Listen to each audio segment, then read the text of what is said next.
नाज़रीन अस्सलाम वालेकुम, मैं हूं लियाकत राज पर। आसिफ जरदारी से मुलाकातें और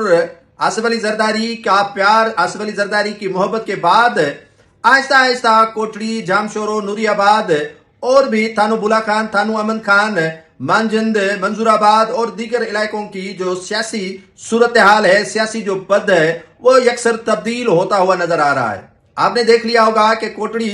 पुलिस ने सरदार के कहने पर 3 सहाफियों पर जो है वो मुकदमा तो दर्ज नहीं किया, अलबत्ता सरदार के आदमियों पर 3 सहाफियों ने मुकदमा दर्ज करवा लिया। जो सूरत हाल है नूरियाबाद की, सूरत हाल है थानो बुला खान की, थानो अमन खान की, कोटड़ी की, जामशोरो डिस्ट्रिक्ट की, वो आहिस्ता आहिस्ता बतदरीज तब्दील होती आ रही है। जाम खान शोरो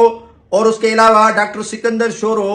और मलक चंगेज और कामू खान की पीपल्स पार्टी के सदर आसिफ अली जरदारी से मुलाकात बड़ी माना कैद है।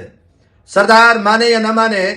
100 कबाइल के सरदार हैं और बड़े जम्मे हुए सियासतदान हैं, लेकिन उसके पांव से जमीन खींची जा रही है। गुलाम हुसैन कोराई ऐसे चुनूरियाबाद नहीं बना, ऐसे ही जो है वो जो वहां के बारिचो साफी हैं 3 भाई, उनके कहने पर पुलिस ने मुकदमा दर्ज तो सरदार मलक असद सिकंदर के आदमियों पर ऐसे तो दर्ज नहीं किया, लेकिन ये आहिस्ता आहिस्ता माहौल और सूरत हाल क्रिएट कर दी जा रही है, जिसे कहा जा रहा है कि सरदार के इर्द गिर्द घेरा तंग किया जा रहा है और सरदार जब तक अपना पुराना हिसाब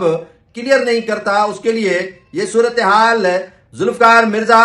और दीगर जो पीपल्स पार्टी से दूर भाग जाने वाले रहनुमा है उसी तरह बनती जाएगी। ये ऐसे ही माहौल नहीं बना हुआ है कि एक हफ्ते के बाद दूसरे हफ्ते में ऐवान सदर में उन्हीं रहनुमाओं का बुलावा होता है और डायरेक्शन वहीं से आती है। सूबाई हुकूमत को डायरेक्शन ऐवान सदर से आती है कि अब आपको ये करना है। जो रहनुमा है वहां के पीपल्स पार्टी में जिन्होंने हालिया दिनों में शमूलियत अख्तियार की है, उनको आसिफ अली जरदारी की जानिब से मुकम्मल तौर पर फ्री हैंड दिया गया है कि आप जितने वसाइल चाहें इस्तेमाल करें, जितनी इलाके की तरक्की चाहें करवाएं, और सरदार को छोड़ना नहीं है। सरदार ने मेरे साथ 2 नंबरी की है और उस 2 नंबरी का हिसाब उनको देना पड़ेगा। उनके जितने भी रुफका हैं उनके इर्द गिर्द घेरा तंग किया गया है। आपने देखा होगा कि मोहनलाल कोहिस्तानी के साथ क्या हुआ, और इसी सरदार को सोना ताज पहनाने वाला शख्स दीगर जो पीपल्स पार्टी के रहनुमा हैं या वहां पर जो हकीकी जमीन के वारिस हैं उनके जालसाजी करवा कर